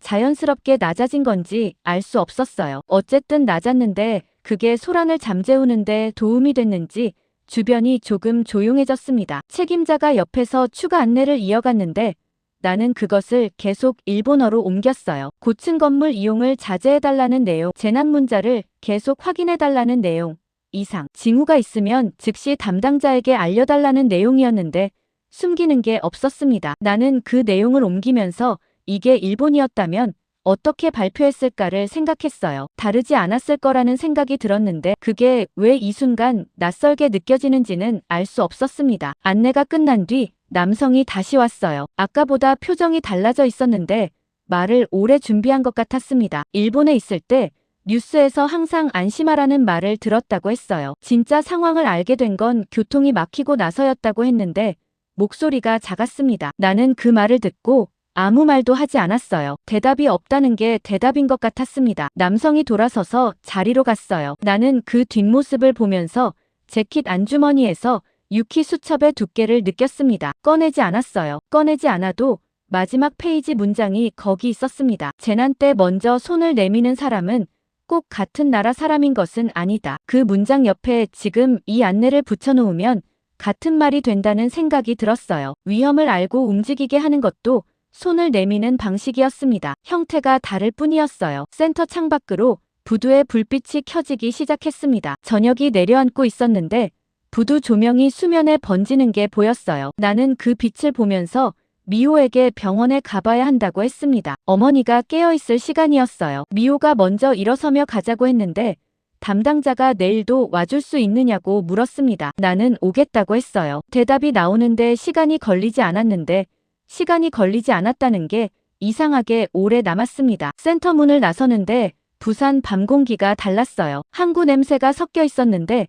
후쿠오카 항구 냄새와 비슷했습니다. 나는 그 냄새를 맡으면서 걷다가 멈췄어요. 스마트폰을 꺼냈는데 방송국 간부 번호가 아니었습니다. 후배 기자 번호를 눌렀어요. 연결됐는데 후배가 팀장님 하고 불렀습니다. 목소리가 놀란 것 같았어요. 나는 말했습니다. 오늘 현장 어떻게 됐어? 후배가 말을 잇기 시작했는데 나는 걸으면서 들었어요. 듣는 동안 부두 불빛이 멀어졌다가 가까워졌다가 했는데 그 빛 방향이 병원 쪽이었습니다. 통화를 끊고 나서 병원 방향으로 걸음을 옮기는데 스마트폰 화면에 재난 문자가 또 왔어요. 이번엔 진동 감지 해제라는 내용이었는데 나는 그 문자를 읽으면서 다음 문자가 언제 올지 알 수 없다는 생각이 들었습니다. 알 수 없다는 게 불안이 아니라 지금 이 순간 움직이고 있어야 하는 이유라는 걸 느꼈어요. 병원 입구가 보이기 시작했습니다. 병실에 들어서자 어머니가 깨어 있었습니다. 침대를 약간 올린 채 창밖을 보고 있었는데 내가 들어오는 소리를 듣고 고개를 돌렸어요. 얼굴에 혈색이 돌아와 있었는데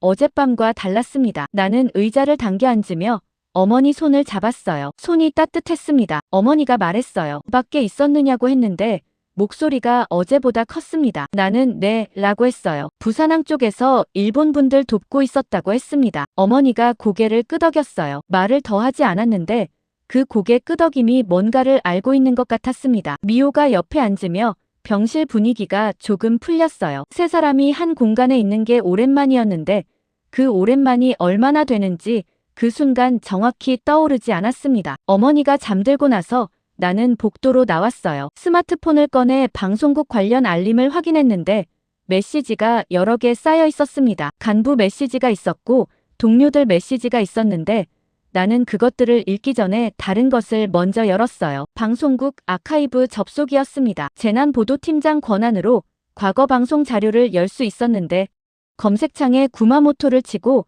날짜를 10년 전으로 설정했어요. 자료가 나왔습니다. 나는 그 목록을 내리다가 내 이름이 붙은 파일을 찾았어요. 재생했는데 내 얼굴이 화면에 나왔습니다. 10년 전 내 얼굴이었어요. 카메라를 보며 말하고 있었는데 목소리가 지금보다 젊었습니다. 나는 그 영상 속 내가 하는 말을 들었어요. 한국은 대규모 지진 경험이 일본에 비해 현저히 부족합니다. 재난 대응 체계를 단순 비교하기는 어렵습니다. 문장이 끝나는 순간 나는 재생을 멈췄어요. 복도 형광등이 희게 빛나고 있었는데 그 빛이 이상하게 눈에 들어왔습니다. 영상 속 내가 한 말이 틀렸다고 단정할 수 있는 건지 그 순간 판단이 서지 않았어요. 10년 전 기준으로는 틀리지 않았을 수 있었습니다. 그런데 지금 기준으로는 달랐어요. 오늘 센터에서 본 것들이 머릿속에 남아 있었는데 그것들이 10년 전 내 말과 나란히 놓이는 게 이상하게 불편했습니다. 삭제할까 생각했어요. 손가락이 화면 위에서 멈췄는데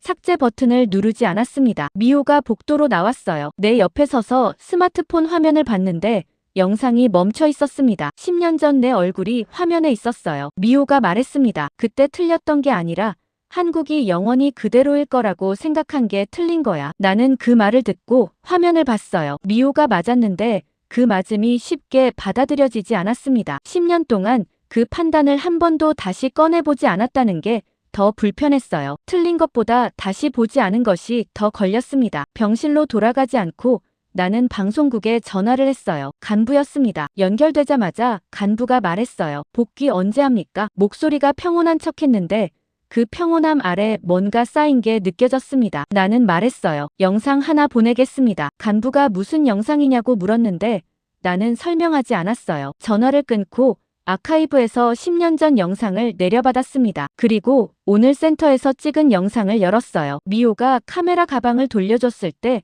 찍어뒀던 것들이었습니다. 버스에 오르는 일본 노인들, 마이크를 잡고 안내하는 나, 담당자가 지도를 짚으며 결정을 내리는 장면들이었어요. 나는 두 영상을 나란히 편집했습니다. 복도에서 스마트폰으로 했는데 시간이 걸렸어요. 편집이 끝나고 방송국 본사 전송 주소로 파일을 보냈습니다. 간부에게서 연락이 온 건 얼마 지나지 않아서였어요. 이게 뭐냐고 했습니다. 목소리가 달라져 있었는데 평온한 척이 사라졌어요. 대체 뭘 취재하는 거냐고 물었는데 그 질문이 화가 난 건지 당황한 건지 구분이 되지 않았습니다. 나는 말했어요. 제가 틀렸다는 걸 취재하고 있습니다. 전화 너머에서 잠깐 아무 소리도 나지 않았어요. 간부가 한국을 과도하게 평가하지 말라고 했는데 목소리가 낮아져 있었습니다. 한국 홍보대사가 됐느냐는 말이 뒤따랐는데 나는 그 말에 대답하지 않았어요. 대답할 내용이 없어서가 아니었습니다. 그 말에 시간을 쓰는 것보다 해야 할 일이 있었어요. 전화를 끊었습니다. 복도 창밖으로 부산 야경이 보였어요. 항구 쪽 불빛이 수면에 번지고 있었는데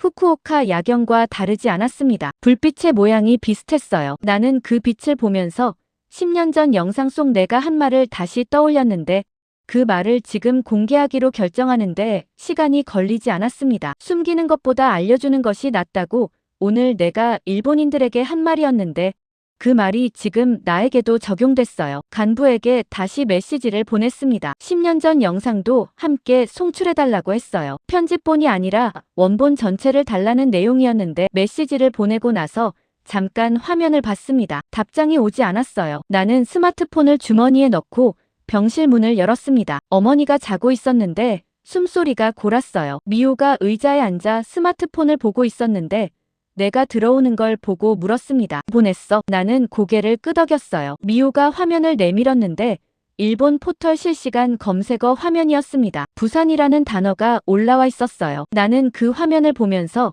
간부 답장이 오기 전에 다른 경로로 영상이 퍼지고 있다는 걸 느꼈습니다. 방송국이 결정하기 전에 이미 사람들이 보고 있었어요. 그 흐름이 어디로 가는지 그 순간에는 알 수 없었는데 간부 전화가 다시 울린 건 그로부터 얼마 지나지 않아서였습니다. 간부 전화를 받은 건 병실 복도로 다시 나와서였습니다. 어머니를 깨우고 싶지 않았어요. 복도 창가에 서서 전화를 귀에 댔는데 간부 목소리가 달라져 있었습니다. 아까보다 낮았는데 그 낮음이 화가 가라앉은 게 아니라 다른 종류로 바뀐 것 같았어요. 여론이 올라오고 있다고 했습니다. 영상을 공유한 사람들이 늘고 있다고 했는데 목소리에 당혹감이 섞여 있었어요. 나는 그 말을 들으며 창밖 부산 야경을 봤습니다. 간부가 말을 이었어요. 본사에서 생중계를 검토하고 있다고 했습니다. 전국 송출이라고 했는데 그 말이 나오는 순간 나는 잠깐 아무 말도 하지 않았어요. 전국 생중계라는 말을 들으면 가슴이 올라가야 했는데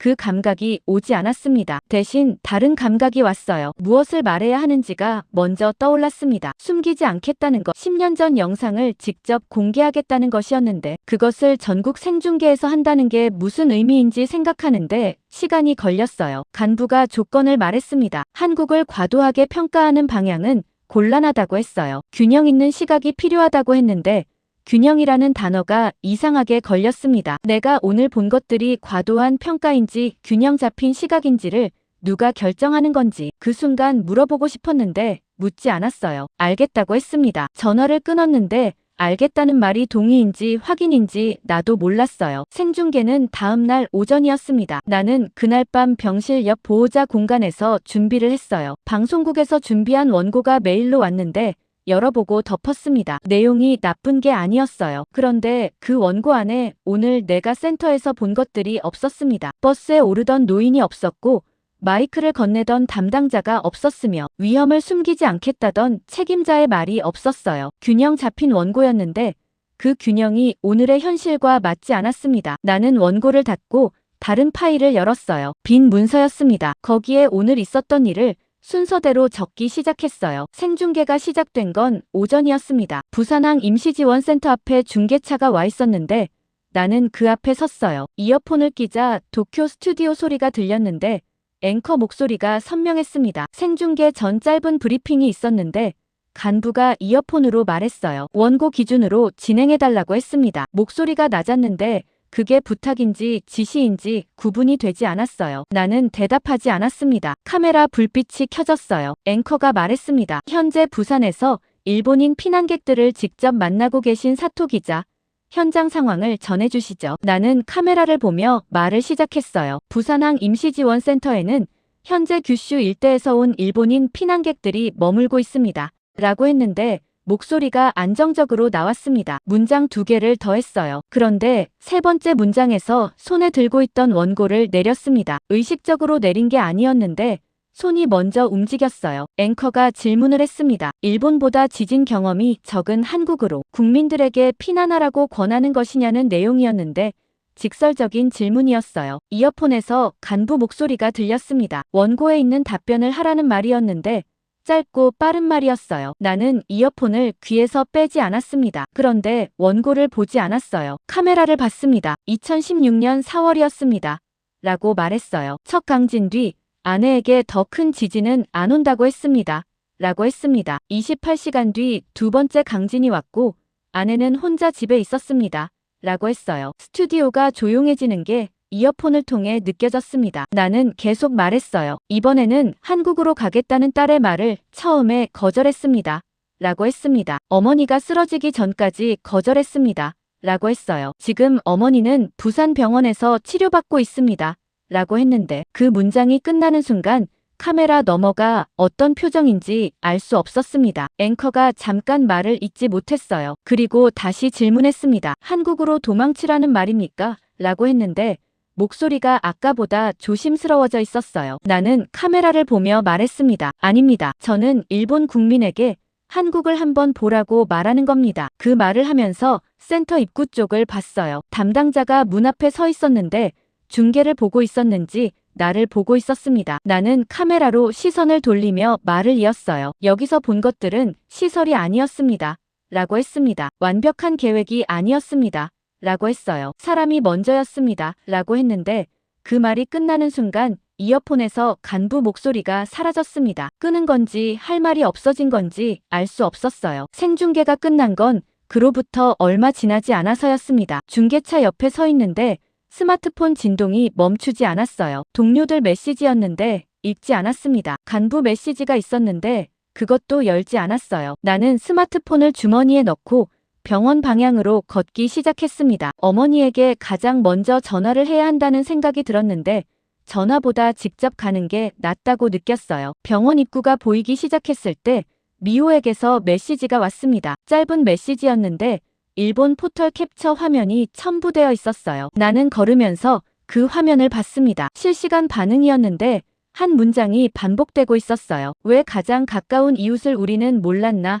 라는 문장이었는데 나는 그 문장을 보고 화면을 덮었습니다. 병원 문을 밀고 들어서며 어머니 병실 층 버튼을 눌렀어요. 엘리베이터 문이 닫히는데 스마트폰에서 간부 전화가 울렸습니다. 나는 화면을 봤다가 주머니에 넣었어요. 엘리베이터가 올라가는 동안 진동이 계속됐는데 문이 열리는 순간 멈췄습니다. 복도가 조용했어요. 병실 문 앞에 서서 문 손잡이를 잡는데 손이 잠깐 멈췄습니다. 이 안에 있는 어머니는 생중계를 보지 못했을 거였어요. 내가 무슨 말을 했는지 모를 거였습니다. 나는 문을 열었어요. 어머니가 깨어 있었는데 창밖을 보고 있었습니다. 내가 들어오는 소리를 듣고 고개를 돌렸는데 표정이 어제보다 밝았어요. 어머니가 말했습니다. 방송 봤다 라고 했어요. 나는 그 말을 듣고 의자를 당겨 앉으며 어머니 손을 잡았습니다. 어머니 손이 따뜻했어요. 병실 창밖으로 부산 낮 햇빛이 들어오고 있었는데 그 빛이 어머니 얼굴에 닿아 있었습니다. 나는 그 빛을 보면서 간부 전화가 다시 울리기 시작했는데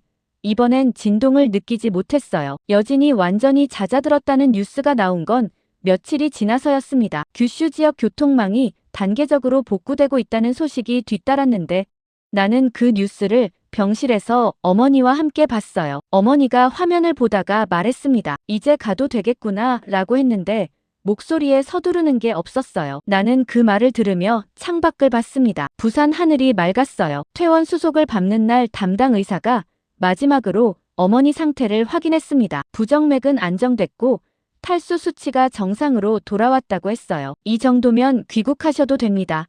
라는 말이 뒤따랐는데 나는 그 말을 통역 없이 알아들었습니다. 의사가 한국어로 했는데도 알아들었어요. 부산에서 며칠을 보내는 동안 귀가 조금 열린 것 같았습니다. 미호가 차를 가져왔어요. 부두까지 데려다 주겠다고 했는데 어머니가 조수석에 앉으며 창밖을 봤습니다. 부산 거리가 창문 너머로 지나갔어요. 어머니가 말을 하지 않았는데 눈이 바쁘게 움직이는 게 보였습니다. 보고 있었어요. 부두에 도착해 배에 오르기 전에 미호가 나를 붙잡았습니다. 짧게 안았는데 말이 없었어요. 나는 그 안음이 길어지지 않게 먼저 손을 뗐습니다. 미호가 뒤로 물러서며 말했어요. 다음엔 놀러와 라고 했는데 목소리가 가벼웠습니다. 나는 그 가벼움이 이 며칠을 정리하는 방식이라는 걸 알았어요. 그래 라고 했습니다. 짧게 했어요. 배가 부산항을 떠난 뒤 나는 어머니 옆에 앉아 있었습니다. 어머니는 또 창밖을 보고 있었는데 이번엔 부산 쪽을 보고 있었어요. 항구가 멀어지고 있었는데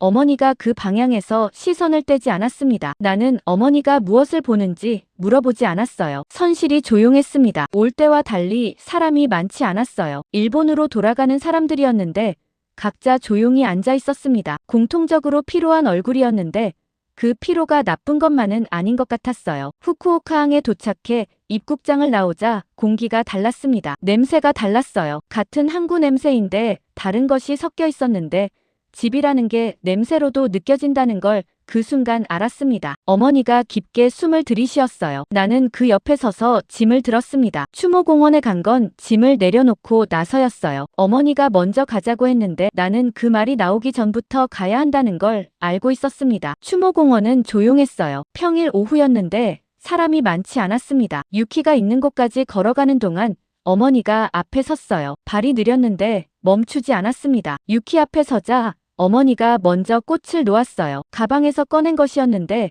언제 챙겼는지 몰랐습니다. 나는 그 옆에 섰어요. 한동안 아무 말도 하지 않았습니다. 어머니가 먼저 물러섰어요. 나 잠깐 저기 앉아 있을게 라고 했는데 벤치 쪽으로 걸어갔습니다. 나는 혼자 유키 앞에 남았어요. 재킷 안주머니에서 수첩을 꺼냈습니다. 낡은 수첩이었는데 표지가 달아 있었어요. 나는 그것을 열었습니다. 마지막 페이지를 폈는데 유키의 글씨가 있었어요. 재난 때 먼저 손을 내미는 사람은 꼭 같은 나라 사람인 것은 아니다. 나는 그 문장을 읽고 수첩을 덮었습니다. 그리고 유키 앞에 내려놓았어요. 꺼내서 읽은 뒤 내려놓는데 시간이 걸리지 않았는데 그 시간이 짧다는 게 이상하게 편안했습니다. 오래 망설이지 않았어요. 방송국에서 연락이 온 건 추모공원에서 나오는 길이었습니다. 간부가 아니었어요. 편성팀이었는데 후속 다큐멘터리를 제안했습니다. 부산에서 있었던 일을 기록으로 남기자는 내용이었는데 제목이 함께 왔어요. 한국으로 도망쳐라 라는 제목이었습니다. 나는 그 제목을 읽고 전화를 잡은 손이 멈추는 걸 느꼈어요. 제목이 자극적이라는 게 아니었습니다. 제목이 틀렸다는 생각이 들었어요. 도망쳤다는 말이 맞지 않았습니다. 한국행은 도망이 아니었어요. 늦지 않겠다는 결정이었는데 그 두 가지가 달랐습니다. 나는 편성팀에게 제목을 바꾸지 않으면 하지 않겠다고 했어요. 상대가 잠깐 침묵했다가 다른 제목을 줄 수 있느냐고 물었는데 나는 생각해보겠다고 했습니다. 전화를 끊고 걸으면서 제목을 생각했어요. 어머니가 옆에서 걷고 있었는데 말을 하지 않았습니다. 추모공원 출구가 보이기 시작했어요. 집으로 가는 차 안에서 나는 스마트폰을 꺼냈습니다. 카메라를 열었는데 촬영 버튼을 누르지 않았어요. 대신 메모 앱을 열었습니다. 제목을 적었어요. 구조의 손길에는 국경이 없었다. 적고 나서 한 번 읽었는데 바꾸고 싶지 않았습니다. 다큐멘터리 마지막 장면을 어떻게 끝낼지도 그때 떠올랐어요. 부산항에서 서로 손을 흔들던 장면이었는데 미호가 찍어서 보내준 영상이 있었습니다. 한국인과 일본인이 뒤섞여 있었는데 누가 어느 나라 사람인지 영상만으로는 구분이 되지 않았어요. 나는 그게 마지막 장면이라는 걸 바로 알았습니다. 구분되지 않는 게 마지막이어야 했어요. 집에 도착해 어머니를 방에 들여드리고 나서 나는 현관에 한동안 서 있었습니다. 짐을 아직 들고 있었는데 내려놓지 않았어요. 유키 수첩을 유키 앞에 두고 왔다는 게 그 순간 다시 떠올랐습니다. 두고 온 게 맞는지 잠깐 생각했는데 맞았어요. 거기 있어야 할 것이었습니다. 짐을 내려놓고 방으로 들어가기 전에 나는 창문을 열었어요. 저녁 공기가 들어왔는데 항구 냄새가 없었습니다. 집 냄새였어요. 나는 창밖을 보면서 아무도 없는 자리에서 말했습니다. 유키, 이번에는 늦지 않았어. 목소리가 작았는데 들어줄 사람이 없어서 작게 한 게 아니었어요. 그 크기가 맞았습니다. 창밖으로 후쿠오카 저녁이 내려앉고 있었는데 하늘이 붉었어요. 나는 그 빛이 사라질 때까지 창가에 서 있었습니다.